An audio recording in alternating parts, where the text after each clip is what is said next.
Board here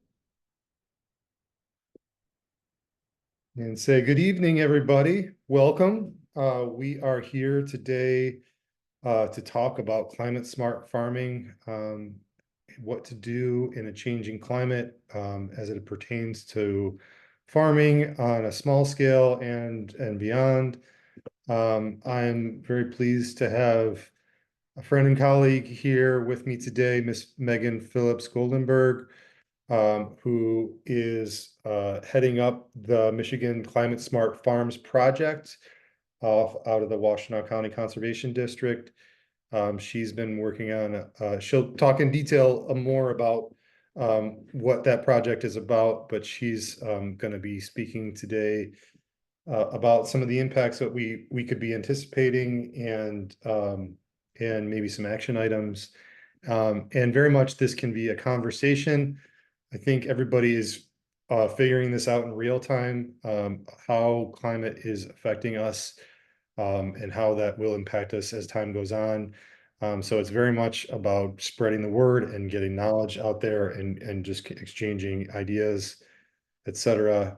So with that, if we could give a warm virtual welcome to Miss Megan Phillips Goldenberg, and I'll hand over the mic, and we'll take it from there.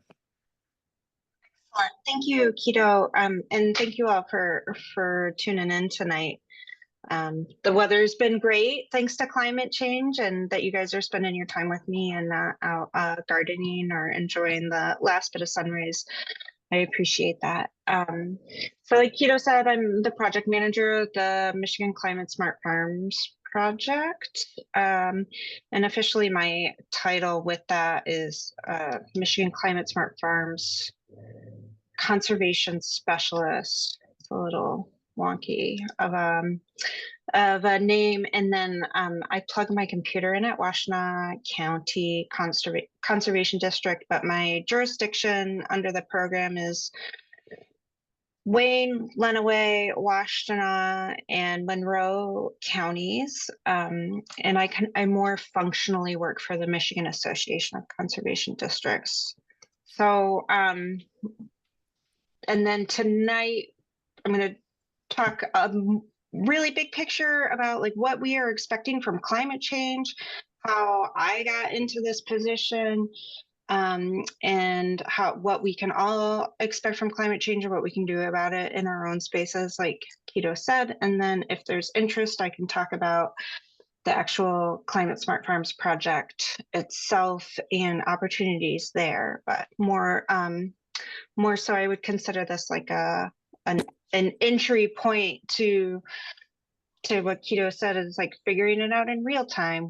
How is this impacting me? What am I going to do about it? And then as we kind of get our feet under us in this conversation, we can have future conversations as well.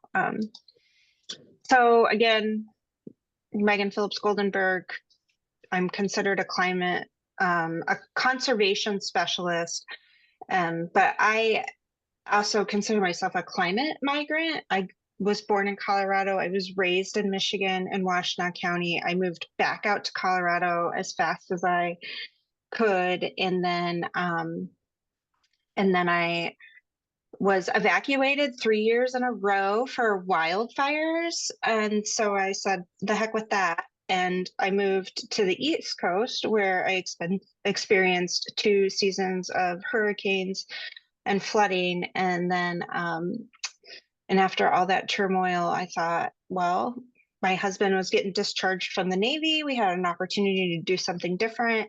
And we said, well, we know a nice place to live.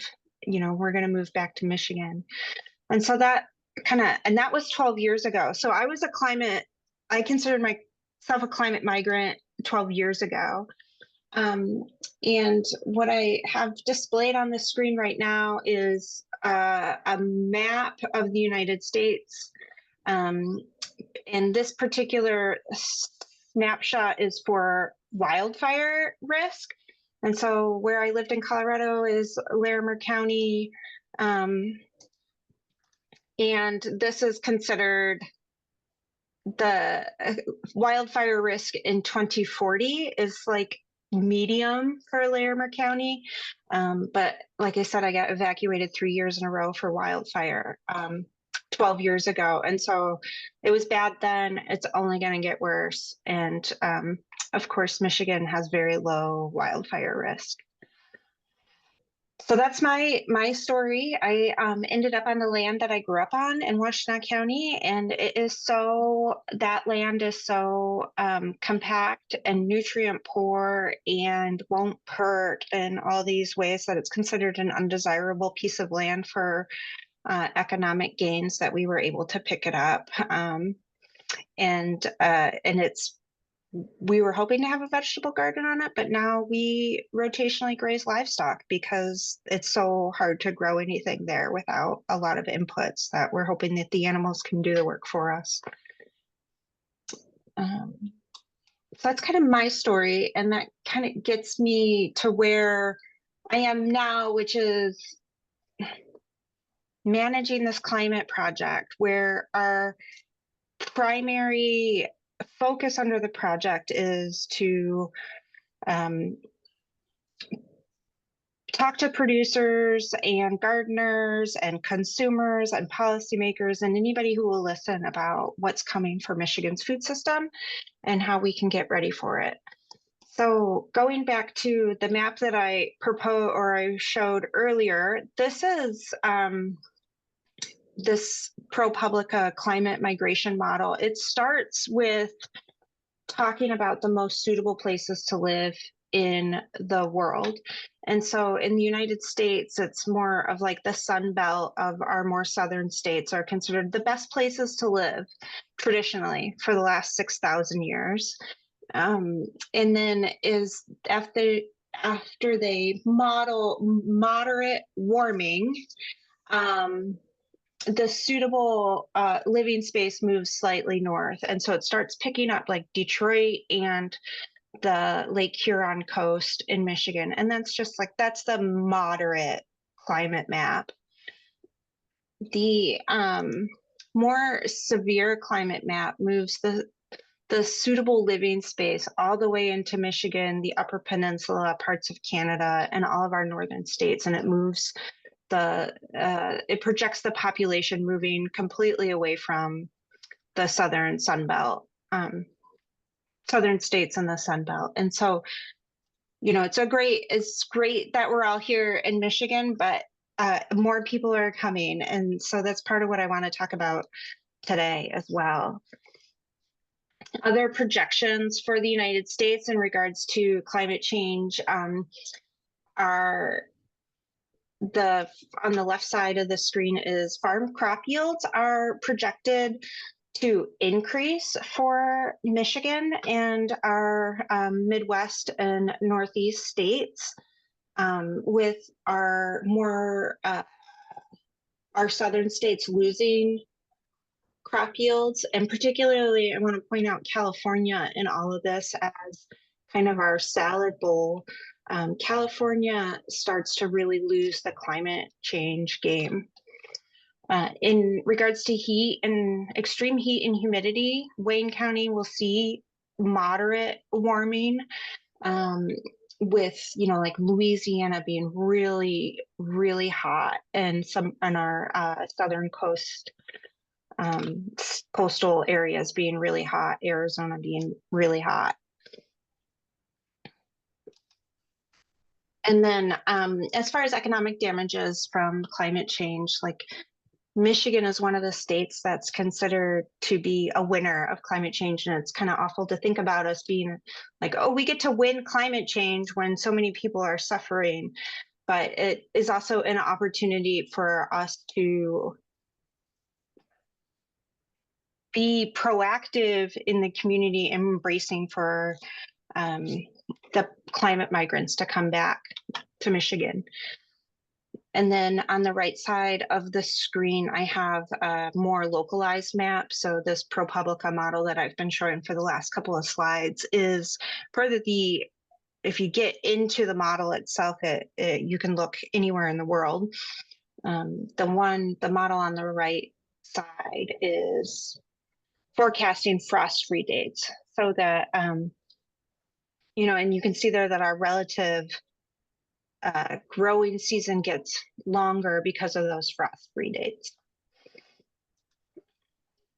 And so in general for Michigan, we see longer growing seasons, but with our frost coming out of the ground earlier, we might get too excited and put things in the ground earlier and then get a snap freeze and lose those crops. And then we can also, those snap freezes early in the year will do a lot of damage to trees, particularly fruit trees and other perennials, but also to our non-fruit bearing trees, causing broken limbs and disease and whatnot. Those trees getting compromised will cause additional damages to our structures, not just our food crops.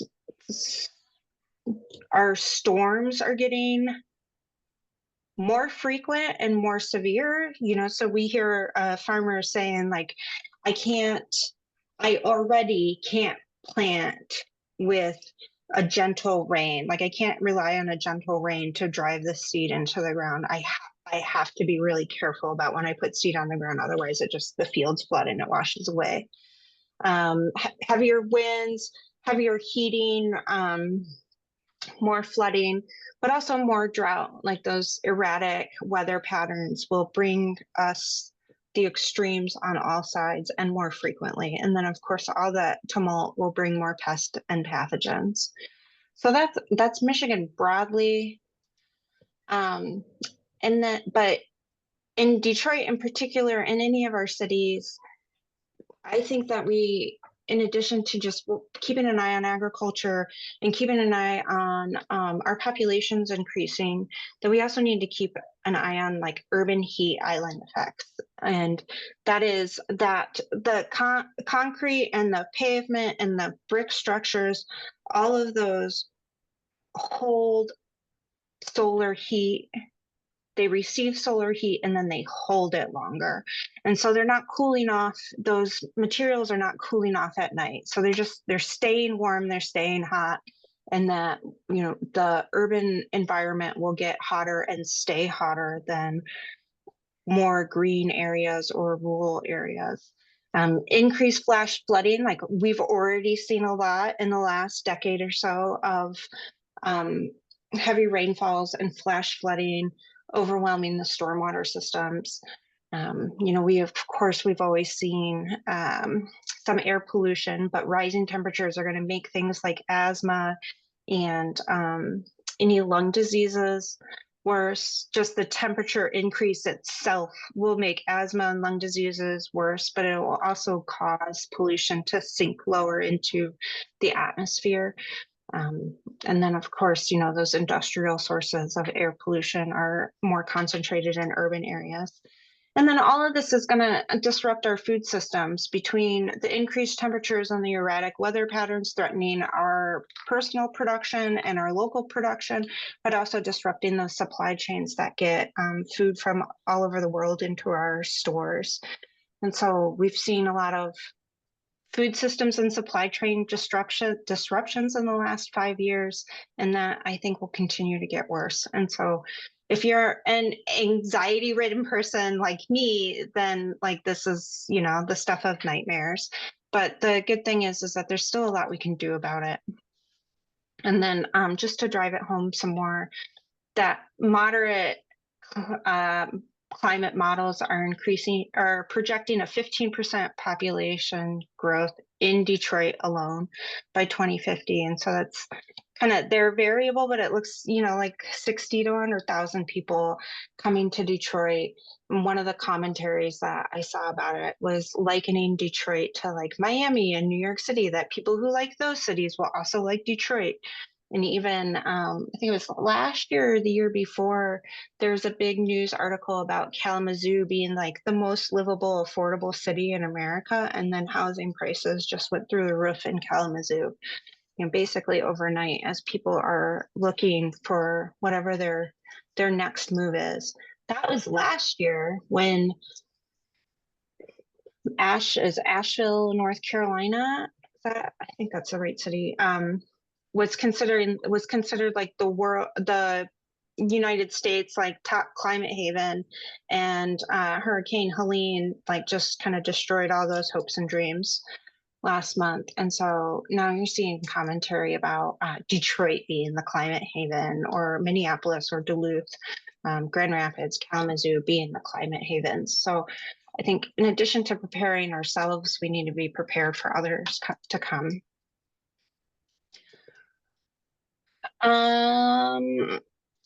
So I would be remiss to not mention that like Michigan is a huge agriculture state. I mentioned, keeping an eye on California amongst all of this.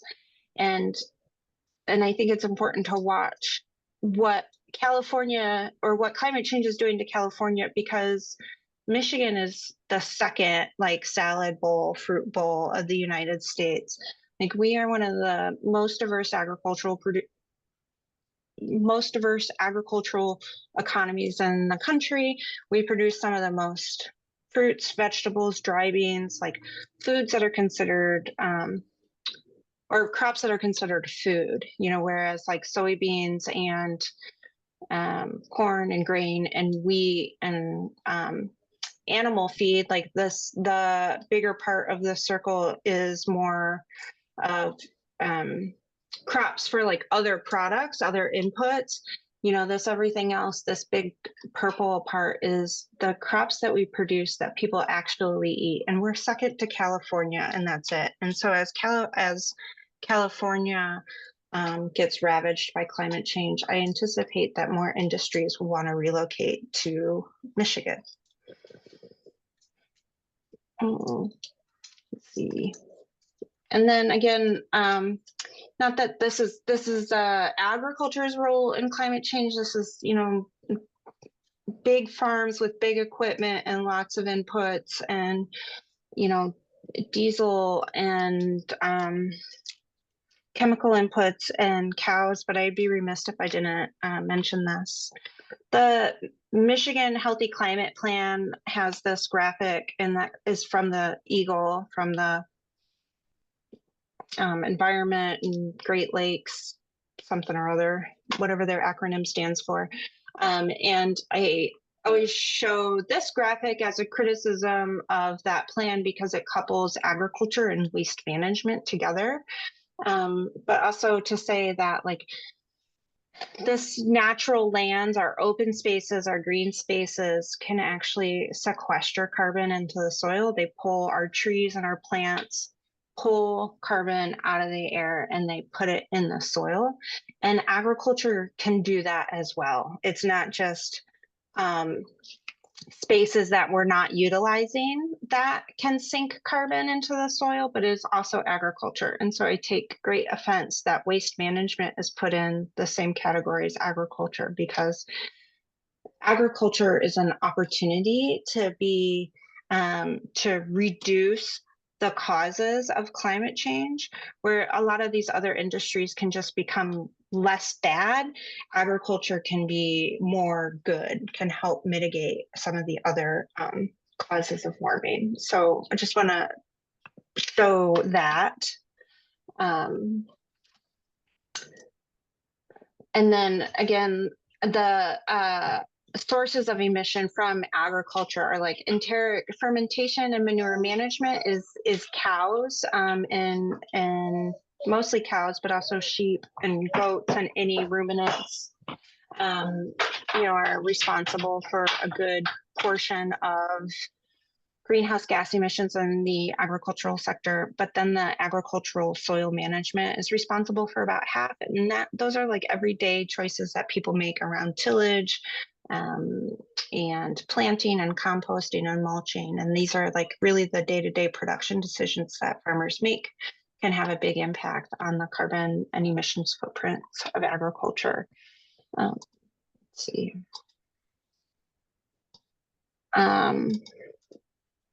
So I just went over all that. So on this slide is one of my favorite examples of a climate smart farm. This is Gateway Farm in Plymouth, and they have a total of a 12-acre site, but they're gardening and farming on about 3 acres of it in the previous years. they would say that their crops and their topsoil and their planting systems got wiped totally off the map because this area was a golf course. And before it was a golf course, it was like a floodplain. And they didn't know that until basically the farm got washed away a couple of years ago. And so now they're doing things like rebuilding the drainage. And so like this kind of low area here is where they've contoured the land to help drainage across the farm. There's another like swale in the background here, but they're also planting a bunch of trees that, as they say, like wet feet. And so they're planting things that like to be wet close to the water and things that like to be dry, much further away from where they anticipate the water to travel across the farm. Keto and I have talked a little bit in the past about like what it would look like to do a field trip out to Gateway and see some of these practices in place. And it's just a really beautiful place, and they're doing kind of all the things that they can to plant on the land that they have.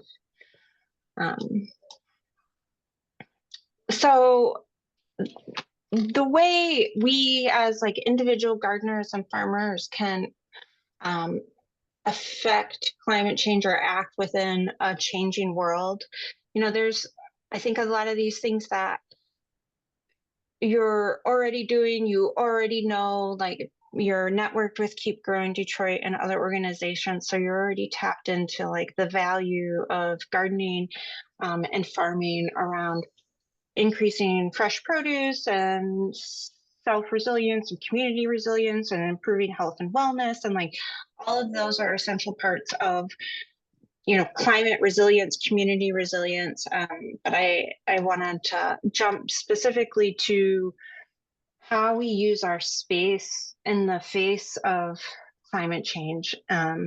So gardening in general, planting in general, just any kind of green space will improve soil quality, and it can, those living plants with living roots can draw carbon out of the atmosphere and place it in the soil, which is mitigative to the impacts of climate change. But also those green spaces will reduce that heat island effect. And I think sometimes we say green spaces and we're thinking about like a pocket park or a corner park, but a green space can be literally anything that is alive and green and growing.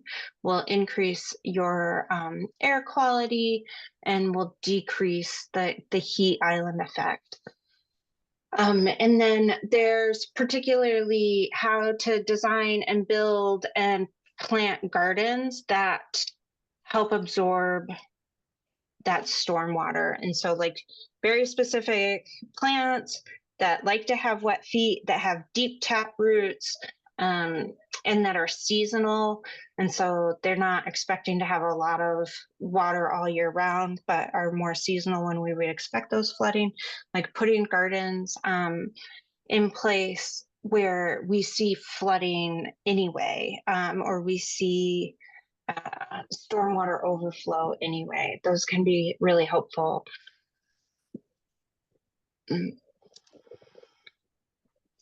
And then, again, like choosing native plants, drought tolerant plants. And I think as gardeners, we have a tendency to stay away from like some of the fancier hybrids that are on the market that come out. But I think they're worth considering because, there's the plant breeders and the scientists that are always looking for like, how do we make spinach more heat tolerant? So you have a longer growing season and hotter temperatures. I already talked about rain gardens, but also that mulching and composting, keeping soil covered so you have less water evaporation, and you have therefore you have less reliance on your taps or your rain barrels if you are using water retention systems like that. All the soil covers, the living mulches, the wood chips, compost in general will keep water in the soil where you want it. And then when we're in small spaces, like a vertical garden on the side of a structure is a great way to reduce the solar load on that structure and, capture some um, more growing space. And then I cannot stress enough, if you have an opportunity to plant trees, like do that. I aggressively plant trees anywhere my friends and family will let me, with a focus of deciduous trees on the south side of the structure. So trees that are going to leaf out in the spring and then lose their leaves in the fall on the south side of your structures will help reduce solar gain during the summer, but then allow that sun to hit your buildings, your structures during the winter, so you can get the solar heat during the winter, but not have the heat in the summer. And then conifers like pines and spruces on the northwest sides of any structures will help block the prevailing winter winds. And so it'll keep snow from building up on your structures. It'll keep the wind from blowing through like your windows or your doors. Any way that we can use trees to reduce the stress load on our structures, I think is really worth considering. And then trees are beautiful and they sequester carbon better than most things can. And so there's lots of benefits to planting trees. I'm less familiar with the Wayne Conservation District and also what Keep Growing Detroit does as far as native plants and trees sales go, but the Monroe and Washtenaw County Conservation Districts have really, really robust native plant and tree sales, 1 to 2 times a year, and the prices are amazing. So if Wayne County is not doing the same, we can talk about a way to get some of our tree selection to y'all if that is wanted. I think this is maybe a good place to take questions or engage in conversation, because I can either get really nerdy about carbon sequestration and ways to mitigate climate change, or I can also transition to like the actual Michigan Climate Smart Farms project and opportunities there. So I think from here, I would let Keto guide the Yeah. conversation. Wow. Well, that was a lot of information. So I guess let's just open up the floor for a minute as a kind of segue to talking about some opportunities in Michigan. Um, so yeah, so I guess I'm just sorry, I'm reading notes here. Yeah, just wanted to see, do folks have questions? Is there anything that was not clear in those slide sets, or like any particular questions you had about what Megan was just presenting? You feel free to either you can drop it in the chat, or you can come off mute, whatever makes more sense for you.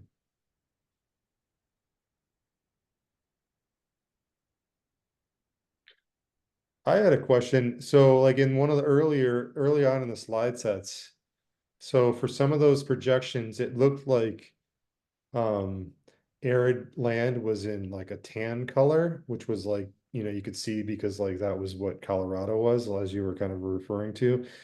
And it looked like Tennessee in the projections. I think it was an earlier one. Back here, yeah. So it looks like in this one, This one's Tennessee. um, would Tennessee like become an arid, like a dry place, hot place like Denver? I mean, Yeah, so the slide is, the title on the slide is wrong, but I think, no, oh no, yeah, the title on the slide is wrong, but this is like considered high emissions, high warming potential. And so, um, I think my understanding is that this, the waters in Tennessee are largely like, um, artificial, that they're held up by dams, and that like aquifers across the country, they're being drawn down at a rate that is unsustainable. And I think one of the more alarming headlines that I've seen recently in this regard is that Maricopa County, where Phoenix is in Arizona, has stopped issuing construction permits, like wholesale across the board. They're not issuing construction permits until they can get a better handle on their groundwater situation, which they don't really have groundwater. And the most extreme warming models, I think, definitely see and project all those groundwater sources drying up. Um, the and that's like kind of the advantage and the worry that we have in Michigan is that like everybody's coming for our water. I made a comment the other day during a meeting about China buying up farmland across the country, and somebody else said that in Michigan it's actually Canada that's buying farmland and coastal properties in Michigan to kind of get better access on our natural water. And I don't know how true that is, but it's definitely a concern of mine that the thing that makes Michigan great is the Great Lakes, and that's what's going to bring everybody here. And especially as those surface waters and other places dry up. There's a question, thank you for that. There's a question here in the chat. I'm wondering what is being done to create incentives to keep farms, gardens, green spaces in urban, suburban areas to help with some of the heat island, stormwater, etc. problems that will come with climate change, especially if we're looking at growing population here in Michigan. Yeah, so I have the Michigan Climate Smart Farms Project is an incentives program. I mean, we can segue to that. That is obviously because that's the project that I manage. It's the one that I'm most familiar with. The the Michigan Climate Smart Farms Project was funded through a federal grant or federal initiative, the Inflation Reduction Act. Why are you being weird? Was funded out of the Inflation Reduction Act, but the IRA is the single largest investment in climate change programs in the history of the United States. And so where I have one project, it's one of 145 that's creating incentives for mitigating these impacts of climate change. Largely, the ones that I'm familiar with are like targeted towards farms.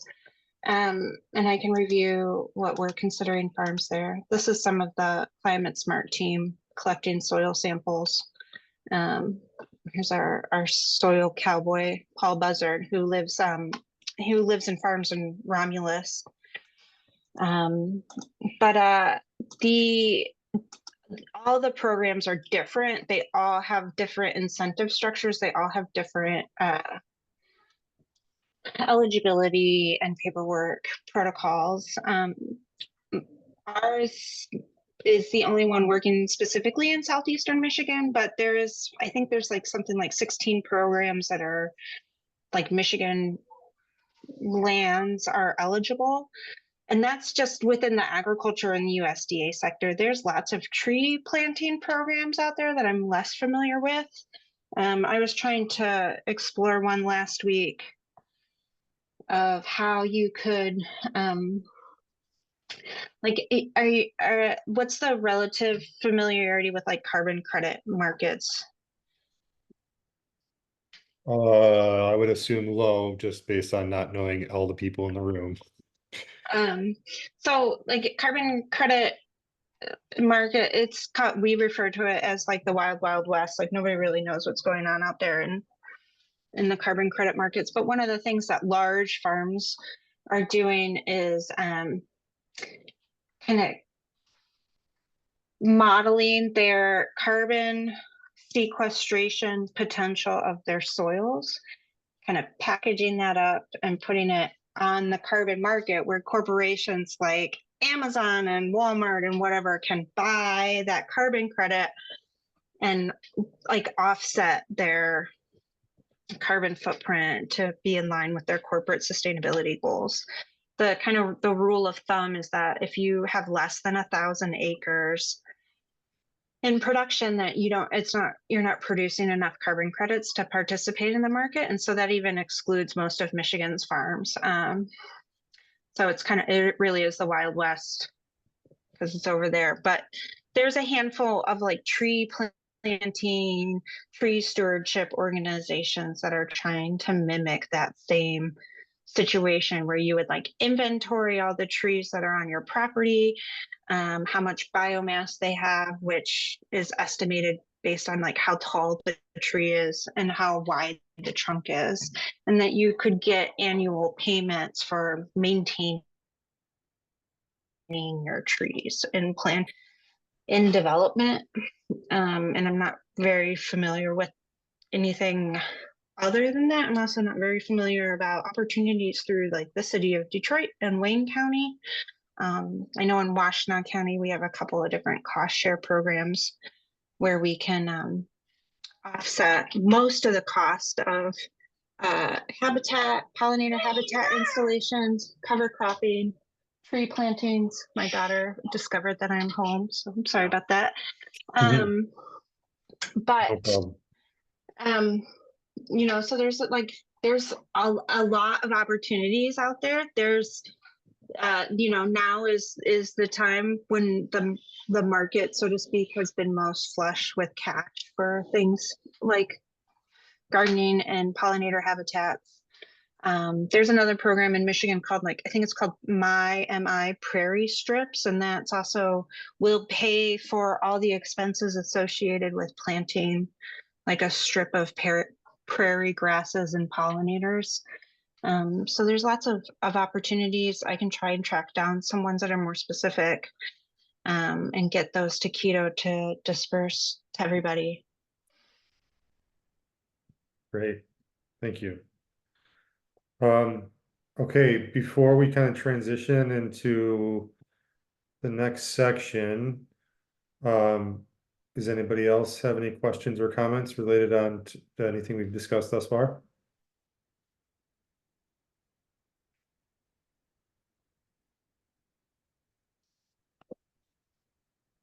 Okay, let's keep moving. I don't know the best way to do this, but it would be helpful for me to understand how many people in the audience would consider themselves like a farm that's growing more product than your household consumes, and who considers themselves like just a backyard gardener. And so that's not to say anything about like how big your gardening beds are, but if you are kind of distributing your produce to other people, is there people want to put in the chat or come off mic and shout at me? And Rachel and Shoshana are saying they're home gardeners. Paige, Alice is saying farm.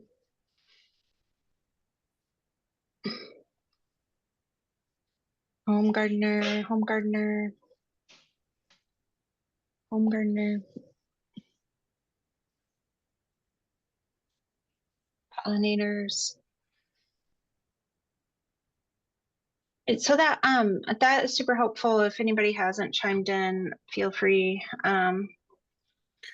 So just to give a little bit more context for your audience, I guess, to move forward, I think I would address, I'm glad you asked that question, but we are recording today, so we can share this with the broader Detroit audience via our YouTube channel. So it is worthwhile to also kind of address the things that are slightly more on scale. However, I'll leave that up to you to navigate, but just to give some context there. Yeah, and I can also, this also helps me, like I can generate some more resources that are specific to gardeners as well after this and get that to you.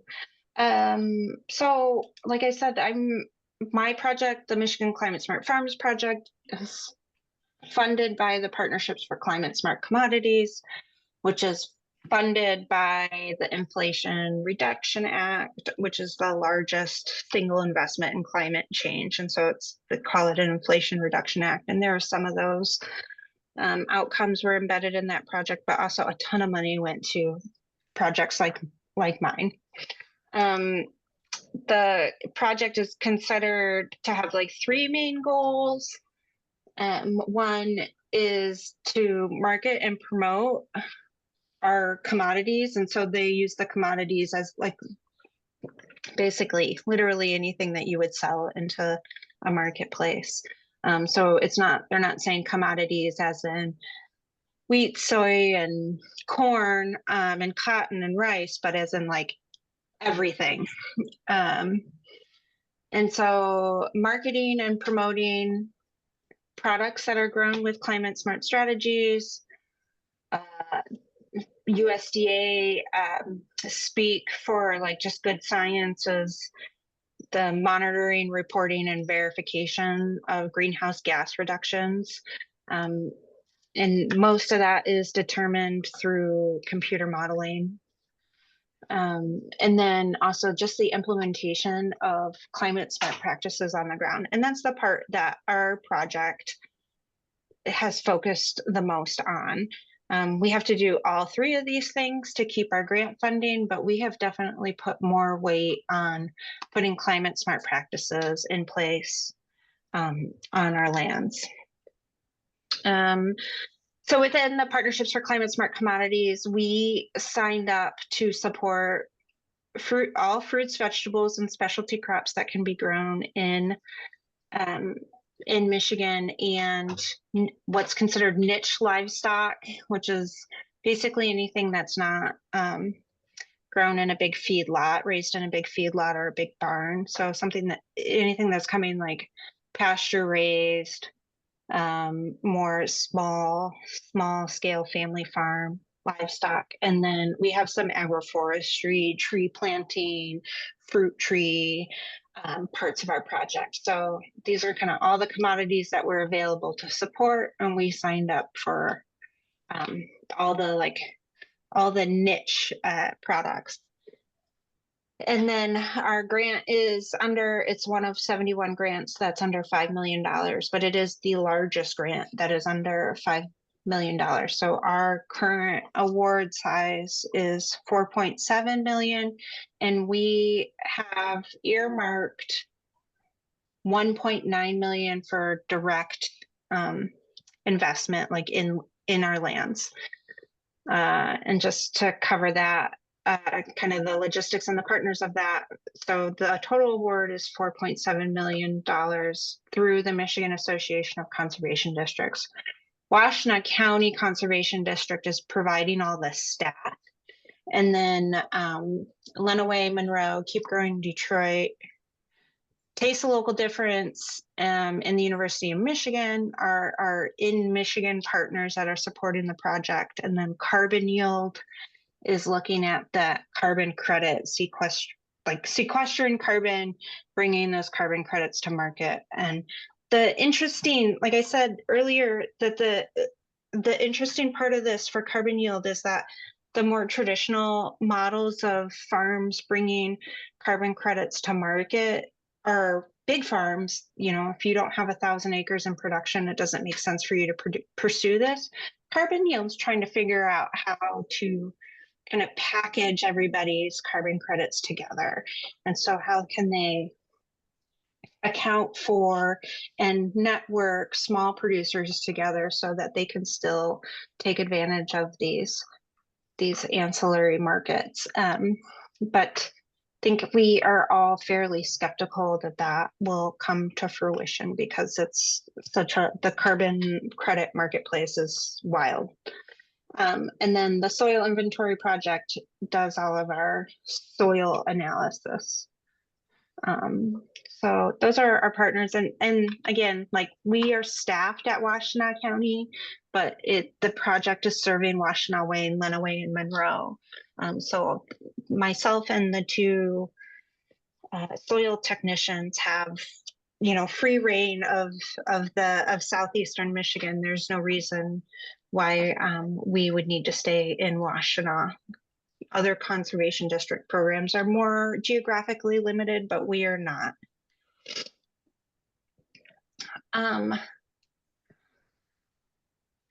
So our particular goals and opportunities under this Michigan Climate Smart Farm project is to provide what we're calling cost share and technical assistance, is for putting those climate smart practices in place on the land. And there's like 44 practices that are considered climate smart, a lot of which are like composting, mulching, tree plantings, pollinator habitats, rotational grazing. Like there's, if you're gardening in any way, you're doing something that's considered climate smart. And so I see that we have the opportunity to incentivize these practices further and expand them in our community. The one of the constraining parts of the grant is that we can only incentivize people with federal dollars that have an FSA farm and tract number. And so kind of getting to the point of the question of like gardening versus farming is not about scale or how much land you have, but it is like, do you consider yourself a farm? Do you have an FSA farm and tract number? And if you don't, are you willing to get those things? Because we can't give our $1.9 million to anybody that doesn't have those in place. We can still do like education, outreach, and systems building and planning, but we can't actually like write anybody a check for putting in a pollinator habitat unless they have an FSA farm and tract number, which Keep Growing Detroit is good at helping people get. So this partnership is exciting for us in that way. The other part of our project is looking at small farms. Again, less about acreage and more about selling produce direct to consumer, which is like farmers markets, farm stands, CSAs, like to your neighbor. If you are growing for anybody other than yourself, we can figure out a way to make that look like a direct consumer marketing approach. And then, like I said, we have kind of this research and development work with carbon yield that will probably not pan out. And Taste the Local Difference is developing a marketing plan for producers that are engaged in this program, and for more broadly for just like Michigan farms and climate smart farms. And then eventually we will have to deliver a report to the Michigan Department of Agriculture about the value of this project. So that's our final deliverable, is that report. These are our deliverables to the USDA, carbon sequestration. One of the things I wanted to make sure that we hit on is that the USDA has been talking about climate smart farms as being mitigative, so reducing your carbon emissions, sequestering carbon in the soil. Adaptive, like planning for those flooding events on your land and how you're gonna, if you're gonna plant trees that like wet feet in your low-lying areas, if you're gonna plant trees to buffer your buildings against solar heating, and then production, as in like you are producing food for the community, and the USDA wants to see like an increase in profitability and economic efficiencies. So where those things all come together is how the USDA is saying like this is a climate smart farm. But we through the last year of interviews and network meetings and listening sessions and focus groups, like we've heard people like loud and clear say that they are far more interested in like adaptive strategies of like how do I plan for flooding, wind, solar heating, like how do I mitigate those or adapt to those changes, but also like how do I continue to feed my community and feed myself, and less emphasis on like economic profitability and commanding a premium in the marketplace, and much more about like how do I support my community, how do I continue to support my community, how do I continue to support my family. And so where we can diverge from the USDA's priorities, we are putting more emphasis on investing in our lands and our community around um, more resilient systems and making our infrastructure more resilient in that way. These are less interesting. So to go back to kind of my program and my opportunities to incentivize practices, it's kind of the crux is having an FSA registered farm and tract. And like once we get over that hurdle, then we can work on, what do you think your climate vulnerabilities are? What are your concerns for your property and your systems and your community? How can we improve on those? And we've had some conversations with some Detroit producers already about like how can we use some of our technical expertise to like plan for future phases. And so even if it's not something that we can do today or next year for whatever reason, like can we put that plan in place that says like these are the phases that we want to invest in around major tree and perennial and pollinator plantings. And so we really, to the extent that we can be helpful, we want to be helpful, whatever that looks like. And then I consider it my personal job to fit all of that within the USDA's priorities. So I'll stop there and let people ask specific questions or let Keto ask specific questions. And then Yeah. from this, I will take the homework assignment of finding more localized incentive programs for smaller home gardeners and producers as well. Okay, thanks, Megan. Well, opening it up for if you want to drop a question or a comment in the chat, or if you are more inclined, feel free to come off of mute. Anybody interested? Any comments, questions, thoughts? The question is that the correct website listed on the screen? It should be, isn't it? Oh, it's Climart Smart. Oh, oh my gosh. You know how many times I've displayed this slide and nobody has said anything? I had soybeans spelled wrong earlier. Thank you for pointing that out. It is climate smart. The website's not very good. I mean, it gives you a cursory, gives you a very high level review of the project, but it also, there's just on that front page, there's a subscribe button, which if anybody is interested in my specific kind of project and opportunities, that subscribe button will get you on the email list. And I send like 6 emails a year. You are not going to get spammed by me.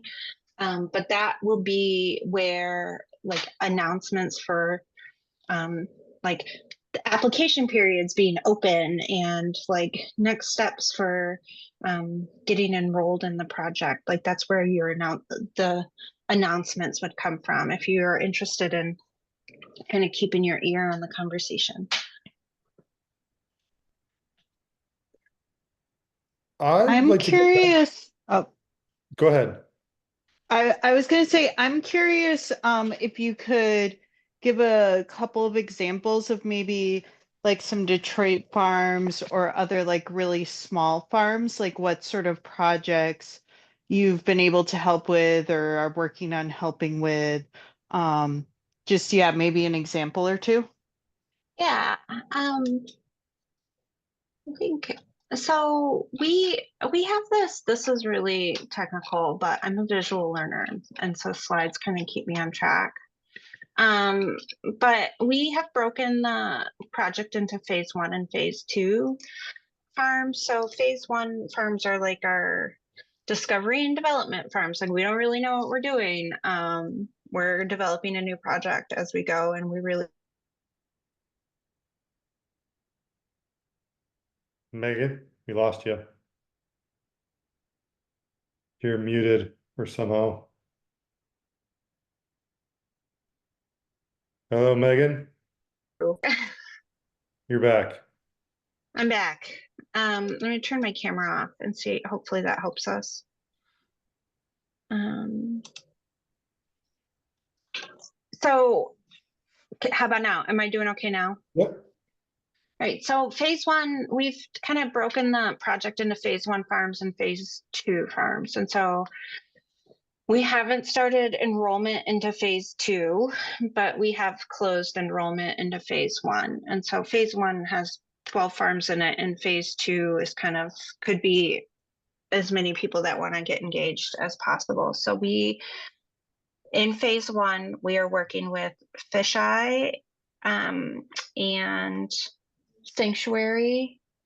And I believe there's another Detroit based farm. And I will think about it. But both of those kind of enterprises, we're looking at, well, so first and foremost, like we're doing an energy audit, quote unquote, energy audit of those operations to say, like, are there any places where we can increase your energy efficiency? So if you're heating a greenhouse or, your water is running on an electric pump, or if there's anything that we can do to help reduce those emissions by increasing your energy efficiency, that's like the very first step. And so both of those farms are interested in talking about solar panels and solar arrays to offset their energy costs. And then also, I think that we will probably be looking at some large scale like mulching and cropping. Fisheye has had some like from my perspective, very like innovative ideas that I'm not sure that we will be able to fund, but we're going to figure it out. And one of those was a soil steamer for reducing pathogens in the soil in the greenhouses and the hoop houses. So I think that like if we can figure out a way to pay for something like that, then we will pursue that with them. But I am taking a pretty liberal approach to what we do and how we do it, and that like the number one priority for me is um, helping you do what you want to do so that you can continue doing what you do, feeding yourself, feeding your family, feeding your community. And so if there's a way for me to like couch something non-traditional in some federal language, like I'm going to pursue that. So I don't always have all the answers, but I will definitely go figure out the best way to do what you want to do. Okay. I'd like to go back to the slides. I think it was maybe from the first slide set that was like some of like just action items. There was like towards the end, I think, of just to review those. Yeah. So there's some of these are a mix of Yeah. I gave a talk the other day to Eagle, and so some of my slides are more geared at Eagle. Let's see. Like planting native and drought tolerant plants, putting in grain gardens wherever you can to reduce stormwater flooding, You want to second? mulching and composting, vertical gardening, Mhm. and then planting trees is my favorite. And then there was another action item in here for like Eagle and MDARD and cities.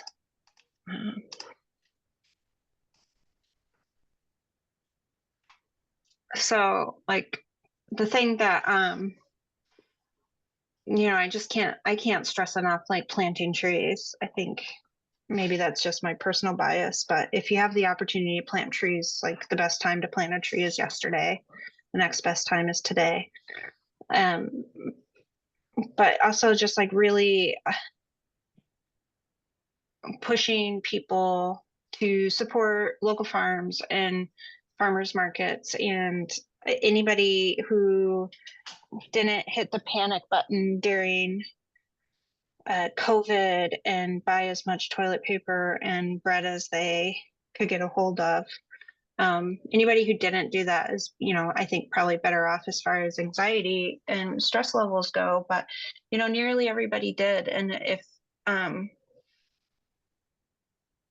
think our memories are short, but COVID was not a long-term crisis like climate change is.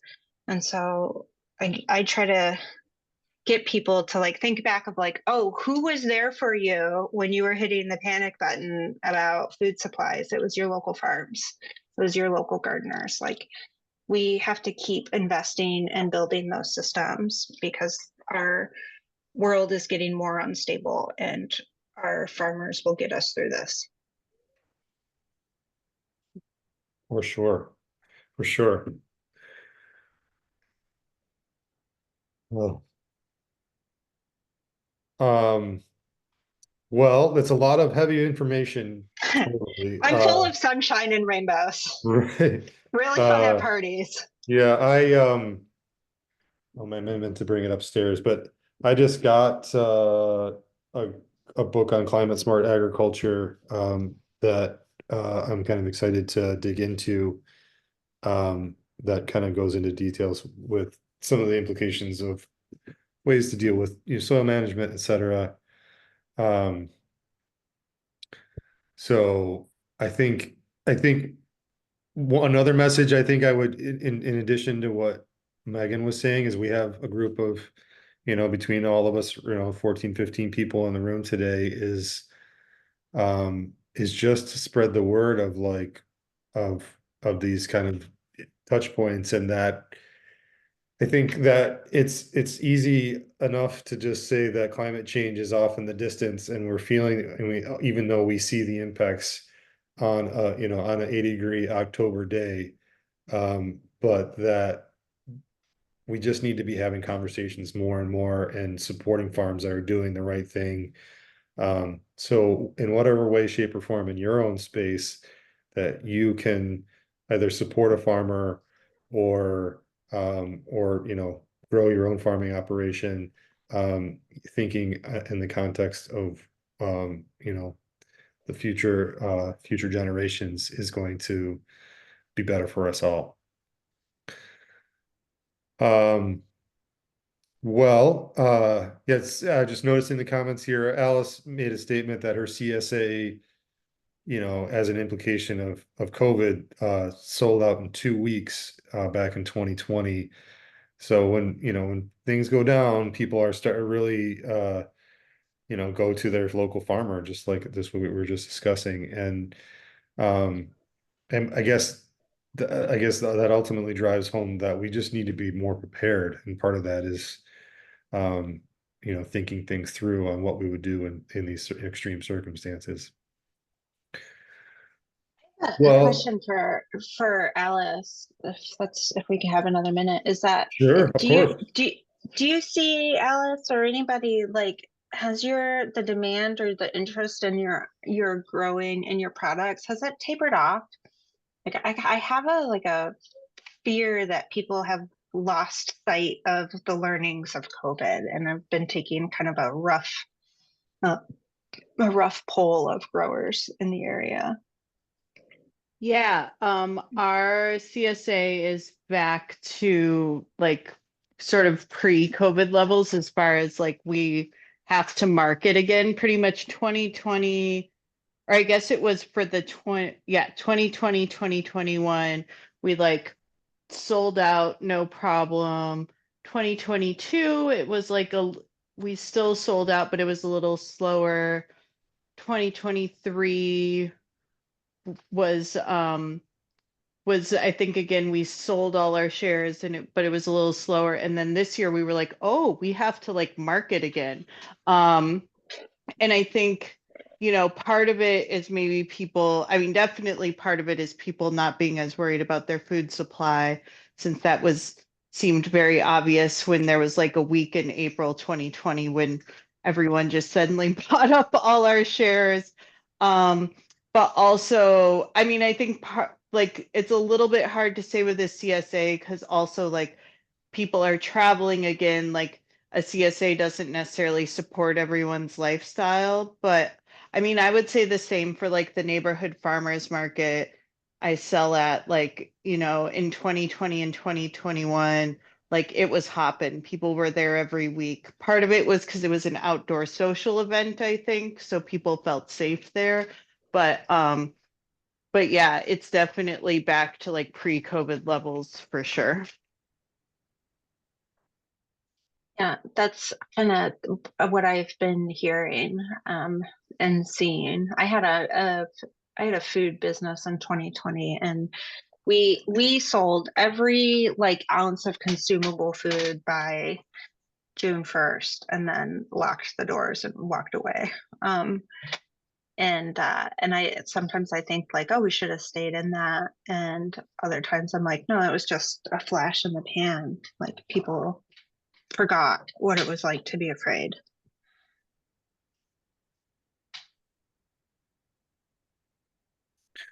Question, can you provide some info on the Michigan Prairie website? You mentioned that earlier in your presentation.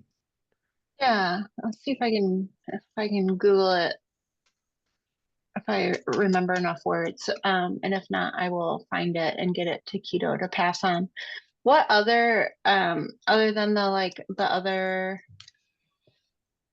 incentive programs that we talked about, what else can I do to support your communities?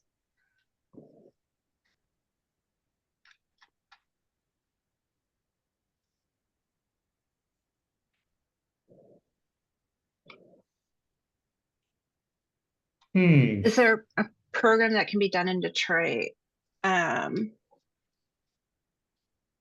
For like the Prairie Strip program that's from the chat. For those that are not looking at the chat.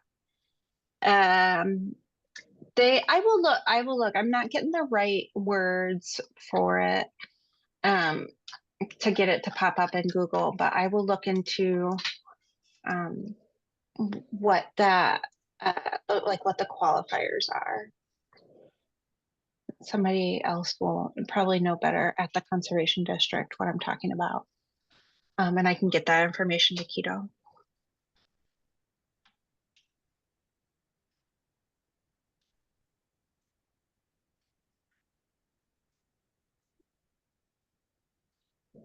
So I'm going to look for the Michigan Prairie Strips program. I'm going to look for other incentive programs for working on some climate change practices.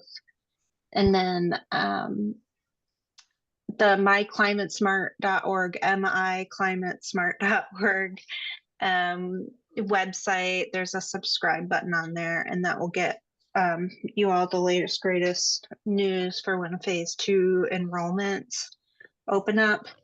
But the major hurdle to being enrolled in my program will be that FSA farm and track number. And Keto is a great resource for getting over that hurdle, or we have the people in our office can help too.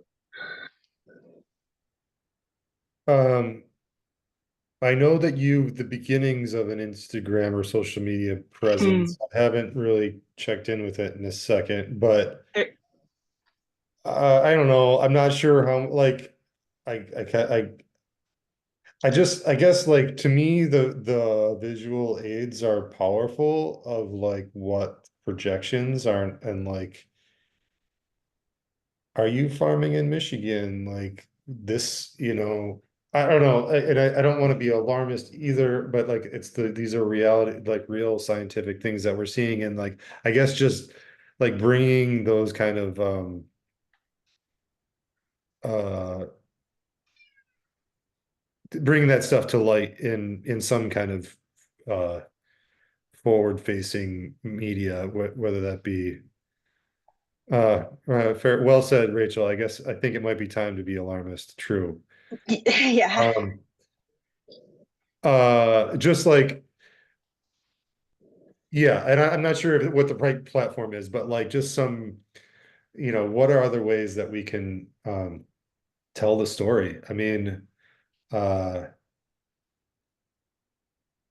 I guess maybe also just potentially having presence in like farming community things. I'm not sure like if you are planning to go to any of to like the farming conferences that usually happen during the winter, like Northern Michigan Small Farms and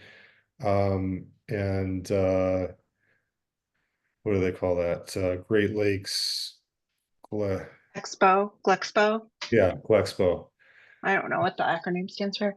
Yeah, it's interesting that you bring that up, because we like the grant for as big as it is, a, almost half of it is earmarked for on-farm investment, and incentive payments to producers for putting climate smart practices in place. And that left a real gap in just like consumer communications. We are working with Taste the Local Difference to develop like a marketing toolbox for producers to say like I'm climate smart, but there's none of those dollars were um, earmarked for like just consumer engagement and education for going to conferences and like hitting the panic button. But we put in a budget amendment, or we hope to put in a budget amendment tomorrow. It's due tomorrow to support some more of those direct consumer engagement opportunities. So we'll see what comes from that. But the intention is to use some of our social network, our budding social network. I have not been active there, but to put more content out into the greater good of like climate change is happening, like everybody panic. This is what's going on. This is how we can not panic, and how we can be more resilient in our systems, and so we're not having the same crises every couple of years. Yeah. I put in a link in the chat.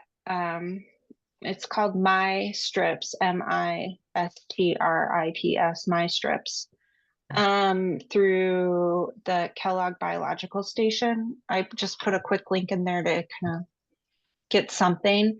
But Melville also put in a link to the Conservation Reserve Enhancement Program. Prairie strips is one of the practices within that program. There is and now that I'm looking at the link that I put in there, it's geared towards like technical service providers, but there was, and maybe there still is, a program that will pay for those plantings in general. And I'll continue to dig for those incentive programs. Okay. Well, does anybody else have questions, comments, input for the greater good of our presentation today? Okay. Well, thank you so much, Megan, for taking the time to be with us today. I will make sure that this video goes up on our YouTube channel in the next week or two. And I via the Zoom, I have everybody's email, so who's in the room today. So if you have whatever resources that you're gonna follow up with that or need, want to, I can I'll put those all together in an email to folks when we get a second. So Awesome. all right. Well, with that, I think we'll wrap it up for the night. So good to be with all you virtually, and I hope to see you soon. Thank you all again. I All really right. appreciate it. Good night, folks. Good night.